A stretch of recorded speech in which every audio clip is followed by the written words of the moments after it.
358장 주의 진리 위해 십자가 군기.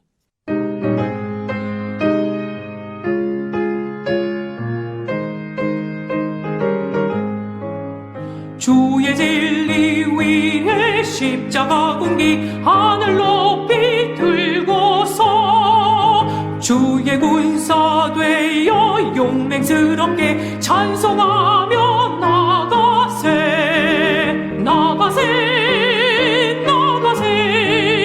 주 예수만을 위하여 목숨까지도 바치고 싸움터로 나가세. 원수들이 비록 강할지라도 주의 군기 붙잡고 주의 진리 위해 용기 다하여 분발하여 싸우세. 나가세 주 예수만을 위하여 목숨까지도 바치고 싸움터로 나가세.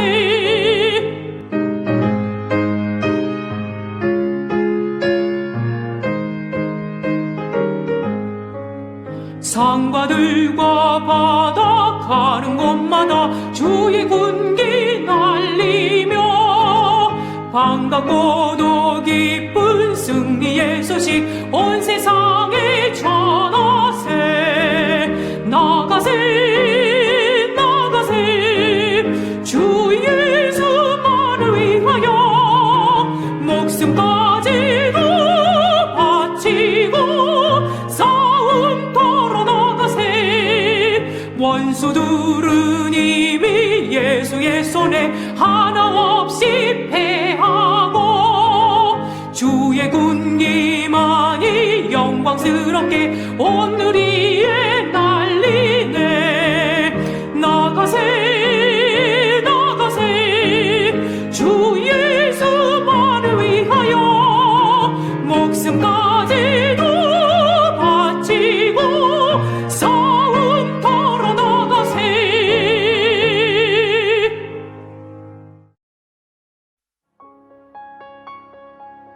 여호수아가 죽은 후에 이스라엘 자손이 여호와께 여쭈이르되 우리 가운데 누가 먼저 올라가서 가나안 족속과 싸우리이까. 여호와께서 이르시되 유다가 올라갈지니라. 보라, 내가 이 땅을 그의 손에 넘겨주었노라 하시니라. 유다가 그 형제 시몬에게 이르되 내가 제비 뽑아 얻은 땅에 나와 함께 올라가서 가나안 족속과 싸우자. 그리하면 나도 내가 제비 뽑아 얻은 땅에 함께 가리라 하니 이에 시몬이 그와 함께 가니라. 유다가 올라가매 여호와께서 가나안 족속과 브리스 족속을 그들의 손에 넘겨주시니 그들이 베색에서 10,000명을 죽이고 또 베색에서 아도니 베색을 만나 그와 싸워서 가나안 족속과 브리스 족속을 죽이니 아도니 베색이 도망하는지라. 그를 쫓아가서 잡아 그의 엄지손가락과 엄지발가락을 자르매 아도니 베색이 이르되 옛적에 70명의 왕들이 그들의 엄지손가락과 엄지발가락이 잘리고 내 상 아래서 먹을 것을 줍더니 하나님이 내가 행한 대로 내게 갚으심이로다 하니라. 무리가 그를 끌고 예루살렘에 이르렀더니 그가 거기서 죽었더라. 유다 자손이 예루살렘을 쳐서 점령하여 칼날로 치고 그 성을 불살랐으며 그 후에 유다 자손이 내려가서 산지와 남방과 평지에 거주하는 가나안 족속과 싸웠고 유다가 또 가서 헤브론에 거주하는 가나안 족속을 쳐서 세세와 아이만과 달마를 죽였더라. 헤브론의 본 이름은 기럇 아르바였더라. 아멘. 할렐루야. 사랑하는 성도 여러분, 평안하신가요? 오늘도 하나님이 주시는 말씀을 통해 복된 삶을 이루시기를 간절히 기원합니다. 지금까지 살아오면서 한두 번 정도는 이사를 해본 경험이 있을 것입니다. 특별한 경우가 아니라면 되게 좋은 일로 이사하게 되죠. 그럴 경우 이삿짐 들어가기 전에 손볼 일이 좀 있지 않습니까? 되게 무엇부터 하게 되던가요? 집 청소를 하고 또 도배나 장판 같은 것도 새로 합니다. 기타 전기나 뭐 낡은 것이 있다면은 말끔히 수리를 하죠. 그리고 나서 이사를 들어갑니다. 그렇게 하는 것은 새 집에서 기분 좋게 산뜻하게 살고 싶기 때문입니다. 자, 그렇게 놓고 보면은 가나안 땅에 들어간 이스라엘은 어떨까요? 마찬가지 아니었겠습니까? 400년 넘는 긴 세월 동안 그들은 애굽에서 노예로 살았습니다. 그리고 가나안 땅에서 새 삶을 살게 되었죠. 가나안 땅에 들어가서 제일 먼저 해야 할 일이 있었는데 그것은 그곳에 살던 모든 이방의 족속들을 몰아내고 멸하는 것이었습니다. 이사로 치면은 집을 말끔히 청소하고 정비하는 것이었습니다. 그것은 하나님의 명령이었던 것입니다. 그렇다면 이스라엘이 가나안 땅에 살던 이방 족속을 멸하는 일이 과연 쉬운 일이었을까? 생각해 보면은 그렇지 않았겠죠. 원주민의 극렬한 저항이 있었을 것입니다. 아메리카 대륙에 들어갔던 유럽인들이 원주민인 인디안과의 싸움을 봐도 얼마나 격렬했는지 우리는 잘 알 수 있지 않습니까? 그렇다면 이스라엘은 가나안 땅에 그 이방 족속을 몰아낸 일을 어떻게 다 감당해낼 수 있었을까요? 오늘 본문은 우리에게 그 답을 보여주고 있습니다. 그 답을 찾기 전에 오늘 본문이 사사기 첫 부분이기 때문에 전체 개요부터 잠깐 살펴보았으면 합니다. 사사기는 제목 그대로 수백 년에 걸쳐서 사사들이 활용했던 내용을 기록한 책입니다. 이 사사라는 말은 한자로 선비사자에 서승사자가 합쳐진 말로 이스라엘의 정치, 군사, 사법을 다 관장하는 지도자였습니다. 사사기에서는 총 12명의 사사가 등장하는데요. 이들 가운데 그 활동 내용이 장황하게 기록되어 있는 사사도 있는 반면에 또 어떤 사사는 아주 간단하게 기록된 사사도 있습니다. 예를 들면은 기드온이나 삼손 같은 경우에는 그 기록된 양이 굉장히 길고 또 흥미진진하지 않습니까? 그에 반해서 돌라 같은 사사는 단 2구절만 기록하고 있는 것이죠. 그래서 성경을 연구하는 학자들은 이렇게 간단히 기록된 사사를 소사사라 부르고 정확하게 많은 내용이 기록된 사사를 대사사라고 부릅니다. 이들 사사들이 활동했던 기간을 보면은 여호수아가 죽은 이후에 사울왕이 세기 전까지 기간으로 대략 350년 정도의 기간입니다. 이 사사시대의 특징을 한 문장으로 표현하라 하면은 각자 자기의 소견대로 옳은 대로 행하였더라 이거 아닙니까? 사사기서 맨 마지막 구절인 21장 25절에 보면은 그때에는 이스라엘에 왕이 없었으므로 사람마다 자기 소견에 옳은 대로 행하였더라. 예. 이스라엘의 타락과 범죄, 그리고 하나님의 징계와 심판, 그리고 구원과 평화, 그리고 또 타락과 범죄가 계속 악순환되는 그런 시대가 사사시대였습니다. 자, 본문으로 돌아가서 오늘 본문은 가나안 땅에 들어간 이스라엘이 그 땅의 이방 족속을 멸하는 것으로 시작하고 있습니다. 서두에 말씀드렸던 것처럼 이스라엘은 그 어려운 사명을 어떻게 다 감당할 수 있었을까요? 어떻게 이방 족속을 멸할 수 있었을까요? 예, 첫 번째로 지파 간에 서로 협력하였습니다. 자, 먼저 이방 족속을 멸하려 했던 그 이유를 잠시 살펴보면요. 여러 이유가 있겠지만 가장 큰 이유는 이스라엘이 이방 문화와 종교에 동화되어 가는 것을 막기 위함이었습니다. 그것은 가나안 땅에 들어간 이스라엘의 상태가 어땠는지를 알면은 검색할 수 있죠. 이스라엘은 400년 넘게 종살이를 하다가 애굽을 탈출하죠. 그리고는 바로 가나안 땅에 들어간 것이 아니라 광야에서 40년을 유랑하게 됩니다. 40년의 광야의 삶 어땠을까요? 여러분 한번 상상해 보시지 않겠습니까? 몽고나 중앙아시아 고원에 사는 유목민의 삶을 그린 다큐멘터리 같은 것을 보게 되면은 그들의 삶이 어떻는지를 잘 알 수 있습니다. 도시에 사는 사람들이 처음 그들의 삶을 보면 감탄을 하죠.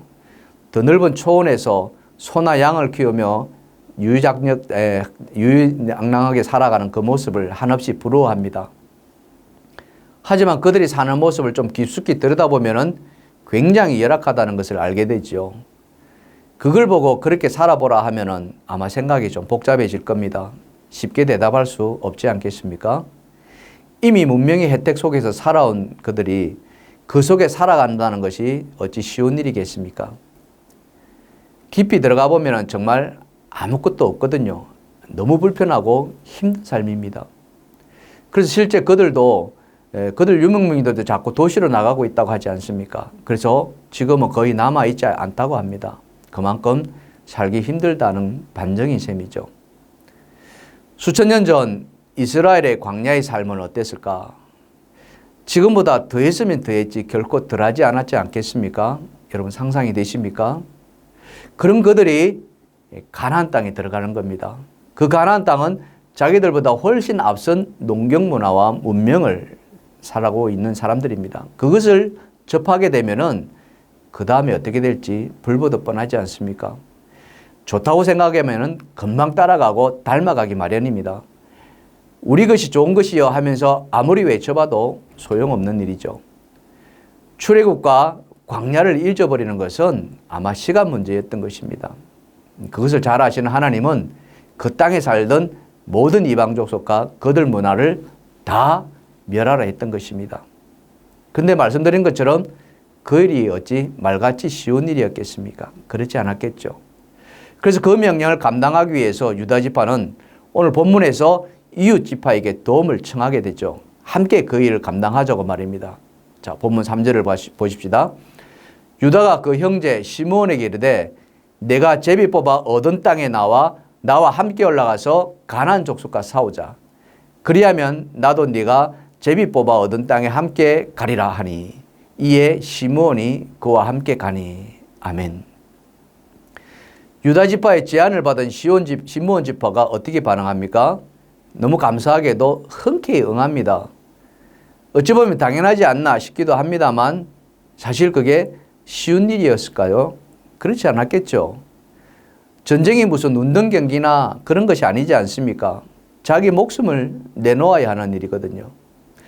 그런데도 기꺼이 응했다는 것은 이건 뭘 의미합니까? 그것은 바로 그때까지만 해도 그들 지파 간에는 굉장히 우호적이었다는 것입니다. 즉 내일이 내일이고 네 일이 내일이라는 그런 형제의식이 굉장히 컸다는 것이죠. 사랑하는 성도 여러분, 이 얼마나 보기 좋은 일입니까? 형제들 사이에 서로 돕고 협력하는 것이 얼마나 아름다운 일입니까? 이것을 통해서 깨닫는 것이 있다면 무엇일까요? 그것은 바로 우리도 그래야 되지 않느냐 하는 것입니다. 우리 교회도 그래야 한다는 것이죠. 교회의 머리가 누구이십니까? 예수님이십니다. 그럼 우리는 무엇입니까? 그 지체에 드리는 것이죠. 한 지체가 도움이 필요할 때 다른 지체에게 기꺼이 도움을 청할 수 있어야 하고 그 청함에 또한 기꺼이 응할 수 있어야 한다는 것입니다. 내일 일 따지지 말고 서로 팔을 걷어붙여서 합력하는 그런 자세가 필요하다는 것입니다. 사도 바울도 로마서 8장 28절에서 어떻게 말씀합니까?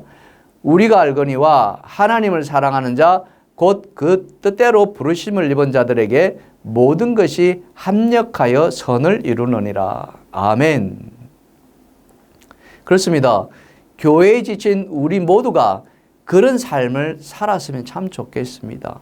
서로 합력하여 선을 이루어가는 그런 아름다운 교회, 아름다운 성도가 되기를 주님의 이름으로 축원합니다. 두 번째로 이방을 멸하라는 사명을 감당할 때 또 어떤 일이 있었느냐? 바로 하나님께서 이스라엘을 도우셨다는 것입니다. 유다 지파에게 분배된 땅은 예루살렘을 중심으로 높은 산지가 많은 땅이었습니다.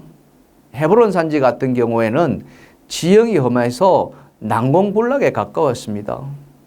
그러니 정복 전쟁을 치르는데 얼마나 힘이 들었겠습니까? 형제 지파의 도움이 필요했던 것은 당연했던 것이죠. 근데 여기서 우리가 한 가지 기억해야 할 것이 있는데요. 그것은 뭐냐 하면은 하나님께서 모른 채 하지 않으신다는 겁니다. 하나님께서 도우신다는 것이죠. 하나님께서는 당신께서 말씀하시거나 약속하신 것을 어떻게 하십니까? 반드시 이루시는 하나님 아니십니까?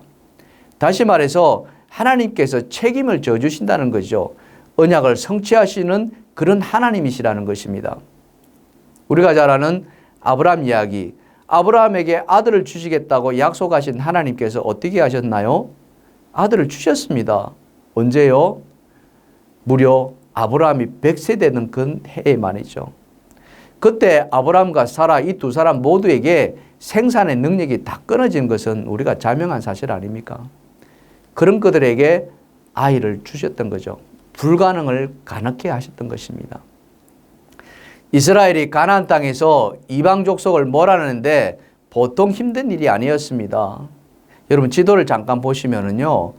갈릴리 호수에부터 요단강 사이 사이에 있는 곳은 지형이 낮습니다. 반면에 그 서쪽 예루살렘은 높은 산지인 것이에요. 유다 지파가 받은 예루살렘에 있는 그 땅은 높은 산지라 너무너무 힘들었던 것입니다. 어쩌면 죽을 고생 다 했던 것이죠. 그때 하나님이 뒷짐만 지고 있었을까요? 멀찌감치 떨어져서 지키만 보셨을까요? 그렇지 않으셨다는 겁니다. 자, 그것을 본문 4절에 이렇게 증거하고 있습니다. 유다가 올라가매 여호와께서 가나안 족속과 브리스 족속을 그들의 손에 넘겨주시니 그들이 베색에서 10,000명을 죽이고 아멘. 여기서 보면 여호와께서 가나안 족속과 브리스 족속을 그들의 손에 넘겨주셨다고 하지 않습니까? 바로 이거예요. 하나님은 절대 구경만 하고 계실 분이 아니었습니다. 유다의 손에 이방 족속을 넘겨주셨다는 그 말은 하나님께서 도우셨다는 그 말이거든요. 믿으십니까? 본문 2절에서도 똑같이 말씀하고 있습니다. 자, 본문 2절 보시면은 여호와께서 이르시되 유다가 올라갈지니라 보라 내가 이 땅을 그의 손에 넘겨주었노라 하시니라. 내가 이 땅을 넘겨주었다 하지 않습니까? 소년 다윗이 거인 골리앗을 향해서 달려갈 때 뭐라고 외치면서 달려나갔습니까? 여호와 하나님이 그를 우리 손에 넘기시리라 했지 않습니까? 사무엘상 17장 47절이죠. 또 여호와의 구원하심이 칼과 창에 있지 아니함을 이 무리에게 알게 하리라. 전쟁은 여호와께 속한 것인즉 그가 너희를 우리 손에 넘기시리라. 아멘. 그렇게 해서 유다 지파는요. 예루살렘을 비롯해서 헤브론까지 다 쳐서 물리치고 점령했다고 오늘 본문은 우리에게 말씀하고 있습니다. 사랑하는 성도 여러분, 오늘 우리는 어떻습니까? 예수님 십자가 보혈로 죄사함을 받고 어렵게 된 우리 안에 여전히 끊어내지 못한 옛 습관들이 남아있지는 않습니까? 예수 믿고 새 삶을 살아보려는데 자꾸 그것들로 인해서 걸려 넘어지고 있지는 않으신가요? 육체의 정욕, 안목의 정욕, 이생의 자랑에 매여 있지는 않으신가요? 지금이라도 늦지 않았습니다. 벗어나야 합니다. 제거해야 합니다. 내 안에서 몰아내야 합니다. 어떻게 할 수 있을까요? 오늘 본문처럼 우리는 도움을 청할 수 있어야 합니다. 내 혼자 감당하기 힘들 때 가까운 분이나 구역장님, 교구장님에게 도움을 청하십시오. 목사님들에게도 도움을 청하십시오. 합력하면 반드시 승리할 수 있습니다. 믿음으로 승리할 수 있습니다. 그 일에 우리 하나님께서 반드시 도우실 것입니다. 우리 하나님은 자기 백성들을 사랑하시는 분 아니십니까? 자기 백성들의 영적 싸움에 어찌 모른 채 하고 계시는 분이시겠습니까? 여러분, 그런 믿음의 확신을 가지고 힘차게 싸워 나가시기 바랍니다. 그래야 한다면 오늘 유다 지파가 승리했던 것처럼 다윗이 골리앗을 물리쳤던 것처럼 반드시 승리하리라 믿습니다. 그런 저와 여러분 모두가 되시기를 주님의 이름으로 축원드립니다. 아멘. 오늘 말씀을 묵상하시면서 함께 기도로 나아가겠습니다. 첫 번째로 거듭난 인생을 살아갈 때 우리 안에 남아있는 끊어내지 못한 죄성이 무엇인지 깨닫게 하여 주옵소서. 두 번째로 넘거나 제거해야 할 것이 나 혼자만의 힘이 아닌 도움이 손길이 필요하다면 기꺼이 도움을 줄 수 있는 믿음의 동역자와 협력자를 붙여 주옵소서. 마지막 세 번째로 세계 일방에서 복음 전하는 선교사님들을 지켜보호하여 주시고 열악한 환경 속에서도 복음을 전하는 농어촌교회와 미자립교회 목사님과 성도님들을 지켜 주옵소서. 아멘.